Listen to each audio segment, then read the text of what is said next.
And welcome back to Wrestling Mindset. Today we're here with Michael Markey, head coach of West Essex High School. Mike, thanks for joining us. Thanks for having me, Gene. I'm very excited about it. Absolutely.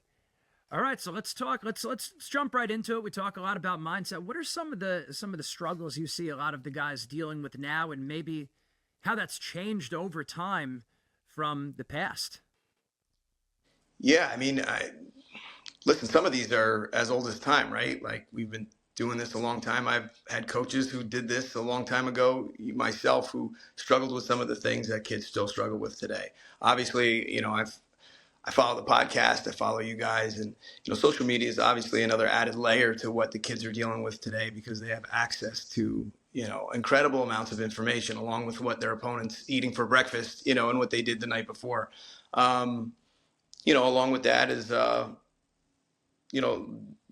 there's a lot of distraction that goes with that. So I think because we are connected nationally, almost globally now, instead of just locally through like a local newspaper, like back in ancient times, I think the sport has gotten heavier for kids and coaches and parents. Oh yeah, no, absolutely. How have you, with your coaching, your philosophies, different things that you've brought to them that have helped them, to take the sport serious, to get more motivated? Because a lot of it is just basic maintenance and motivation, and then the next level is, of course, the peak performance. Yeah, I think the wrestling landscape has changed, and a big way it's changed is we are connected nationally now. So being part of the wrestling in your community is great. It's a great start, but we've kind of had to take the program and jump into the ring, with national competition and things like that. And, I've been trying over years to learn from, the best coaches and their philosophies and what they're doing, so that, we can bring it back into the room, and just, creating that buy-in that they want wrestling to be part of their lifestyle if they want to be great, and not just something that they do in the winter. And that's, once you make that jump, you could start to see some pretty big strides. Yeah, absolutely. And what does it look like for your schedule the upcoming year? Well, it's been tricky. One of the things is making the schedule is so important, because you want to have balance, but you also want to, get tested, and you want to have a schedule that's appropriate for the team that you have. And, this is a time in my coaching career, and, my assistants and stuff like that we were really looking forward to having a team that we were building from, our rec program on up. And when you have success at the rec level, and we've had a very successful rec program, not all those kids came into our program. So, what we were, I guess, anticipating on having versus what we have now, which is great. We have great kids right now. We may not be able to, go full on national schedule, compete with, all the parochials right now. So we have to have balance. We wrestle at Southern to open up the season, and last year Blair was there, and, a lot of really good top 20 programs in New Jersey. We wrestle at the Sam Cali every year. They do an excellent job. You get 2 great days of wrestling there. We traveled to Escape to Rock last year. We wrestle with a few guys that were accepted. We wrestle our Essex County schedule, and I try to find, programs and coaches that I know are either building or great already, and, see where we are in that, pecking order. We try to get a little bit of everything. Yeah, absolutely. Like you said, that balance is key, right? You want them to be tested, but it can't just be where you're constantly getting hammers all the time. I don't think that's great for kids. No matter what school you're at, I don't care if you're at a powerhouse team. If you're being tested every single time, you could have a kid who's really good, and they're 0-7, or like 2-5, and that's not, like what that does for their confidence too. It's it's hard. Yeah, and that's cumulative, right? And it's not just cumulative physically. Wrestling's hard.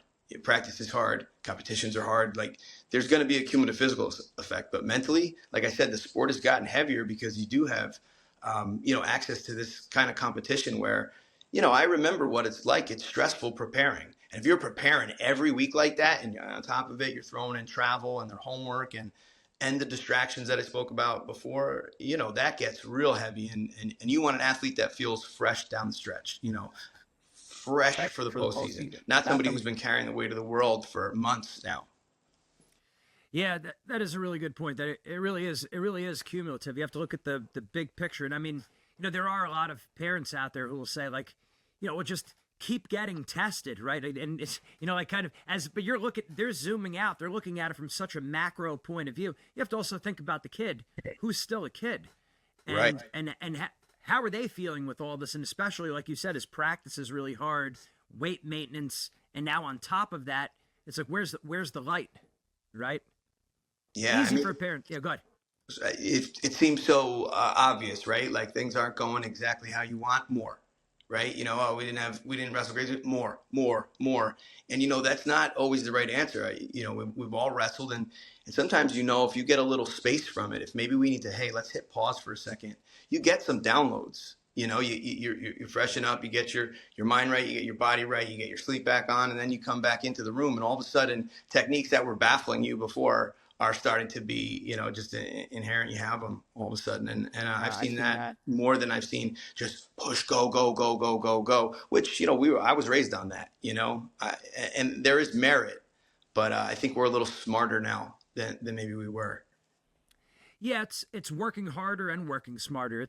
You need both, the two wings that make the bird fly, right? But it can't just be one or the other. Like if you're thinking too much about working hard, well, are you working smart?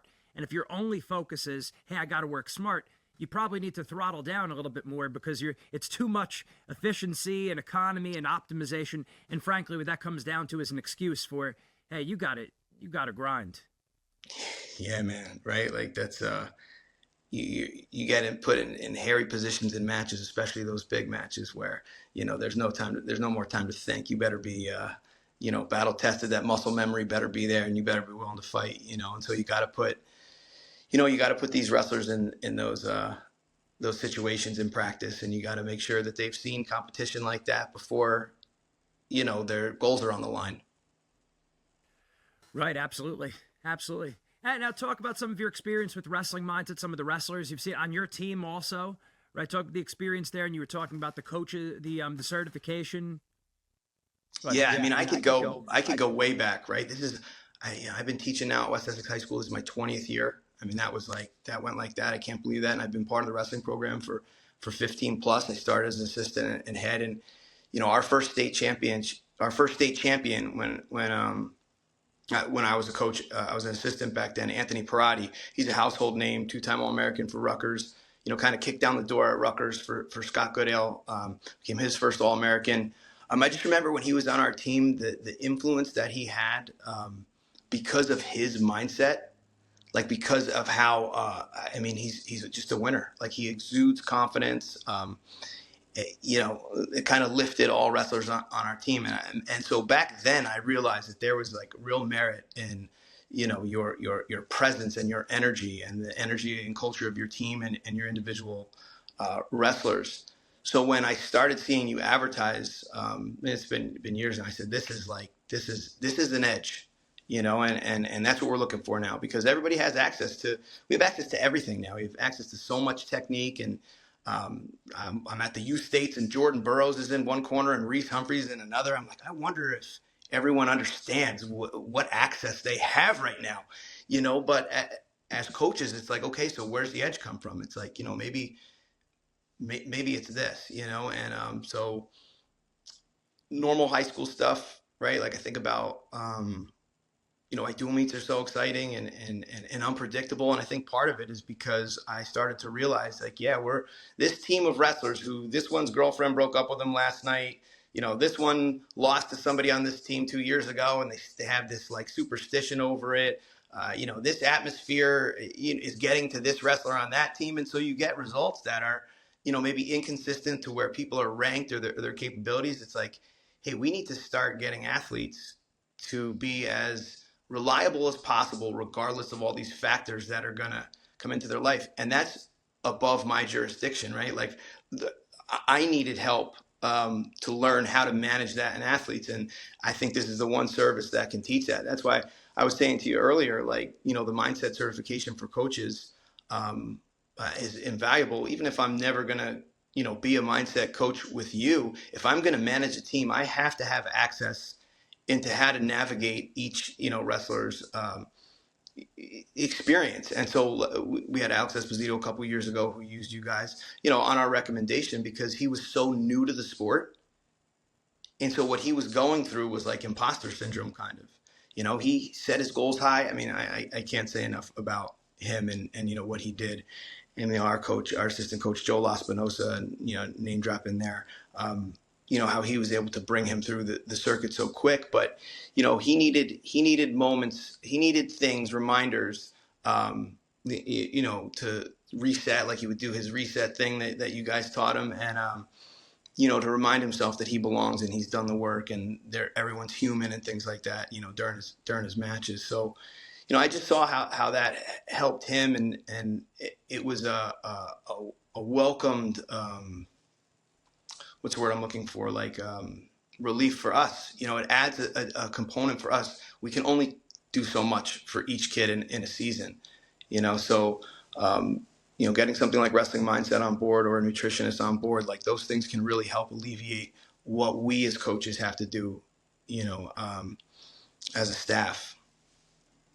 Yeah, and I mean, pretty much everyone is saying the sport's 90% mental, but then when you look at their training, it's almost 100% physical. And like you said, it's not the coach's faults, but it's people weren't trained to learn how to look at these kind of things. Like, we're rarely taught how to think about this, and much less what are the different mindset exercises to grow in these different areas. Like I say to people, if you want to get stronger legs, what exercises do you need to do? And they could give the exercises.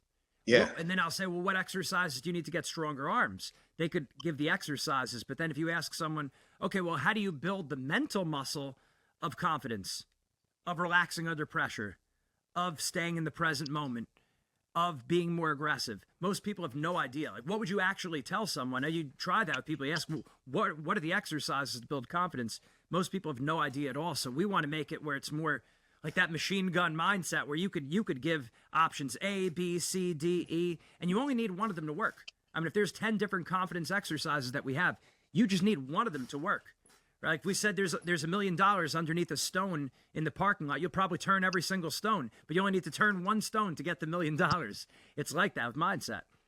Right. And I had not previously had access to that, right? We have our experience as coaches, we bring our experiences and what we've learned from other coaches, but everybody's so different, and every year I have a whole different, culmination of kids and being able to arm myself with the knowledge is great. And then if we want to go deeper, like, getting a mindset coach on board, doing team mindset sessions, it's just something that I'm banging the drum for. Because, like you said, I could chat GPT a pretty good strength and conditioning program, even personalize it to kids.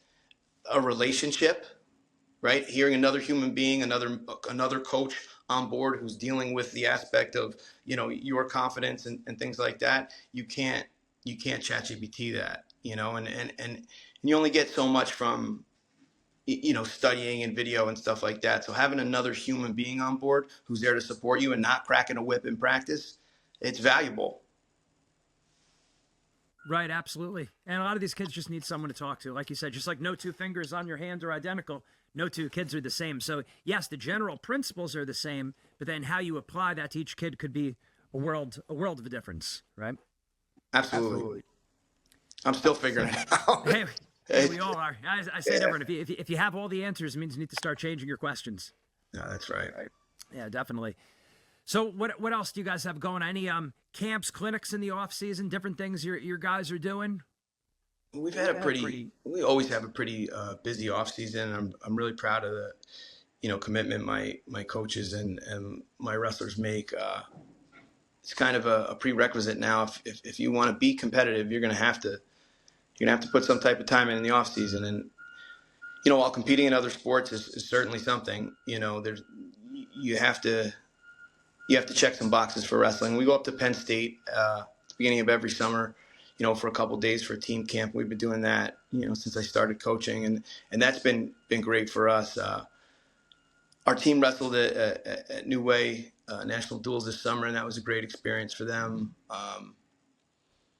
I just got back from Journeyman this past Sunday with one of my athletes. We were hoping to have a few more, but injury and stuff like that. And, I'm there supporting. I can't coach them right now, but I want, I want to make sure that I show up to these things that they go to, whether it's Northeast Regionals or even Fargo, if that's, in the cards, so that they know that I'm supporting the level of commitment that we as coaches know that it's going to take if you want to compete in today's landscape.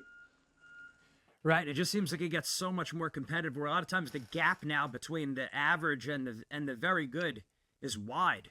So you have to do a lot of things. I mean, there's kids who are living and breathing this, and it's not just like it's not a non-physical sport. So you could take your lumps. You could really get thumped if you're not really working hard.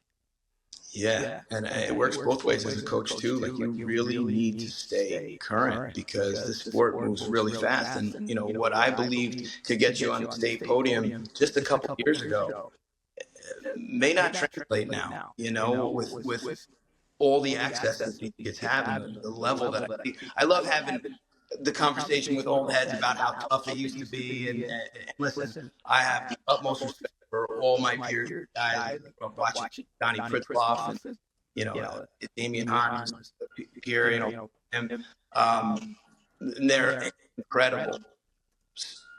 Some of the kids today, and a large number of kids today, are at a level that I don't think they've seen in school.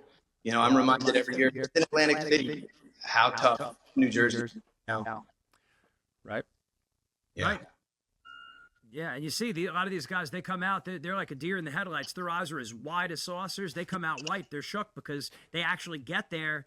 And, Boardwalk Hall, like we said, whether it's 12,000 people or whatever, there were WrestleManias there, Miss America. They come out, and it's, a lot of them are starstruck. They're, shell-shocked.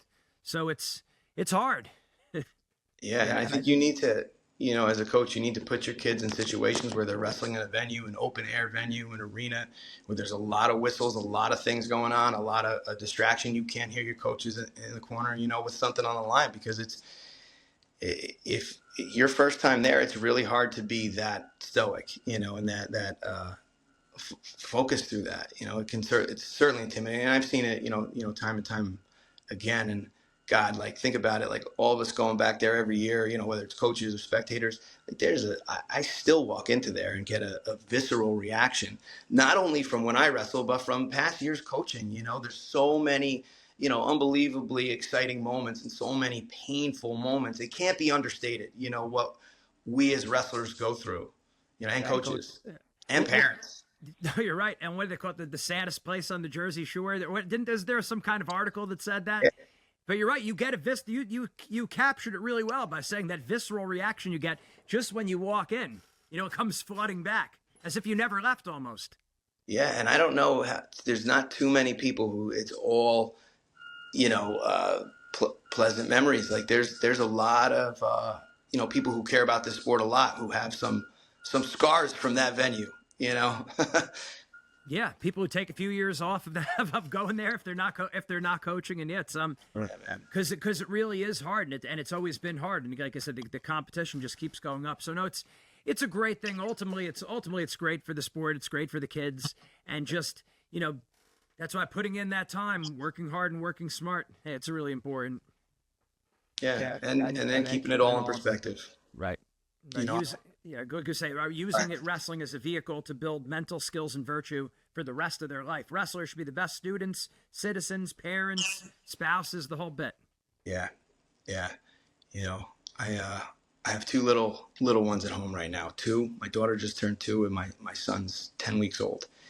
And all of a sudden, the weight that I've put on wrestling seems a little sillier, right? Like it's to me, it's the greatest self-development tool there is. But at the end of the day, it is just wrestling, and I hope my kids understand that too. Like there is certainly merit in working really hard and dedicating yourself to something and, trying to achieve your goals. But if that doesn't happen, like we got to be okay with, what we didn't accomplish. And you know, that's been something that in recent years I've had like I said, as a coach and coaches, I believe, you know, we need mindset training to kind of keep things into their place too.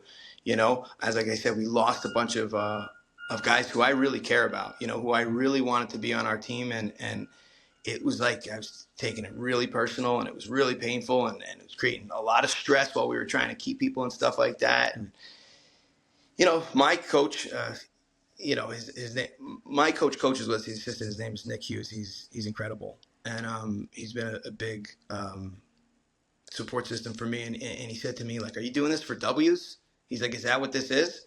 And I said, well, I want to win. You know, I'm one of those guys who like hates losing more than I like winning. But like, you know, I want to be part of those moments. And we do. It's like, but is that why you're here? Because if it is, like, check yourself. It was that kind of conversation. And I was just like, I had to have a moment. Like, all right, these guys left. Like, who am I to say what is best for them?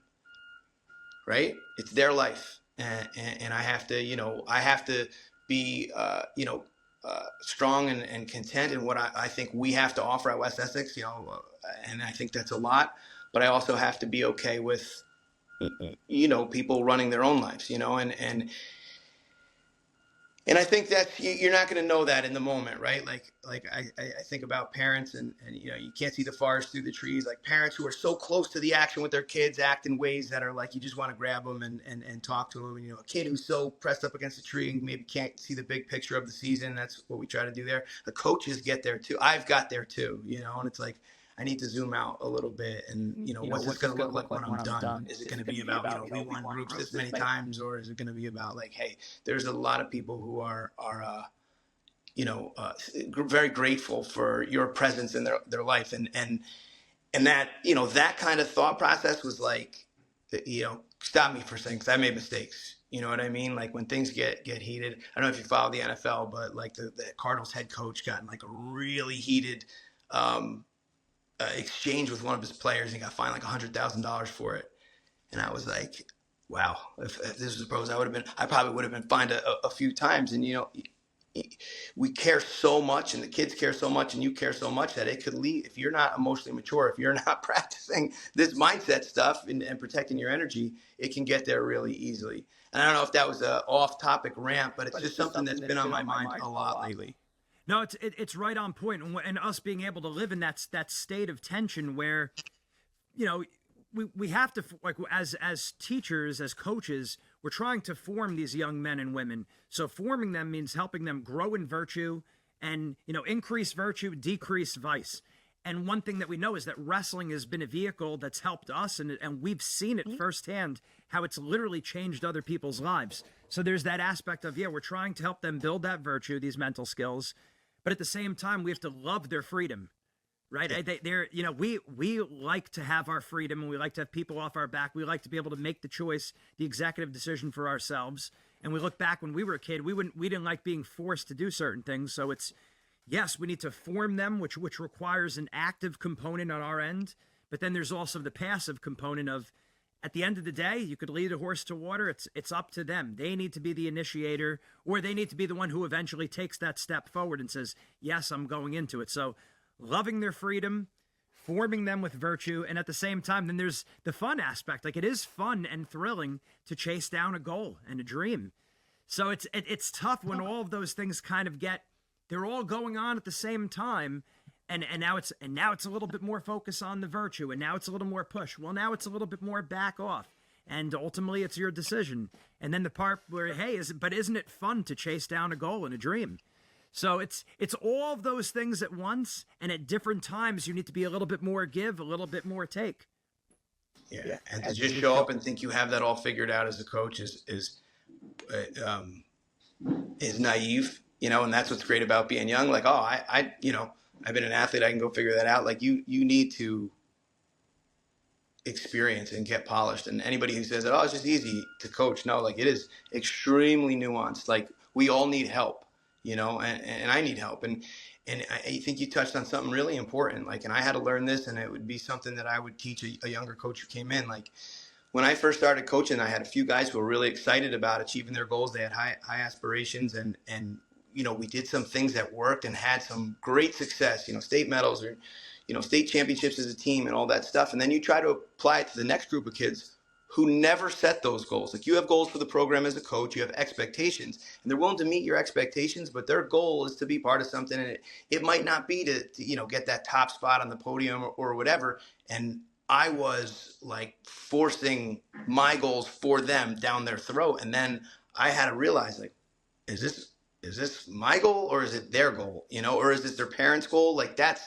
another thing that parents have to figure out too. Cause I've heard it. We want this. We want this. We want this. Me and you, Does or your kid want, right?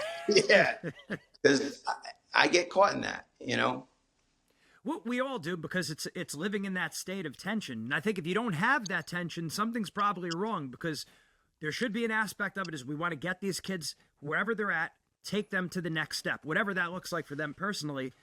But at the same time, we got to give them that freedom. So it's tension that always exists, and it's learning how to live in that tension state. Yeah, for sure. That's great stuff, Michael. Anything else? Where do we send people to find more information about West Essex Wrestling? We have we're currently in the process of building like a large structure, the West Essex Wrestling Club, that is all encompassing from all programs, and we're going to be having a lot more media than we do. But WE Wrestling NJ on Instagram is our main that's our main avenue right now, and we're going to start growing that account and putting out a lot more of what we've been involved in and what we've been up to, and we're looking to grow that. But all major updates at WE Wrestling NJ, that's where they're going to be. All right, excellent. Yeah, great. Like we said, just having these kind of conversations, we talk about it, and you see it goes deep, and they're important conversations to have. It's important for the wrestlers to hear. It's important for the parents and coaches to hear. So thank you for your knowledge, your experience, Michael. Really appreciate it. Yeah, thanks for having me, Gene. I appreciate it. Absolutely. Keep up the great work over there. All right, man. You too. All right, take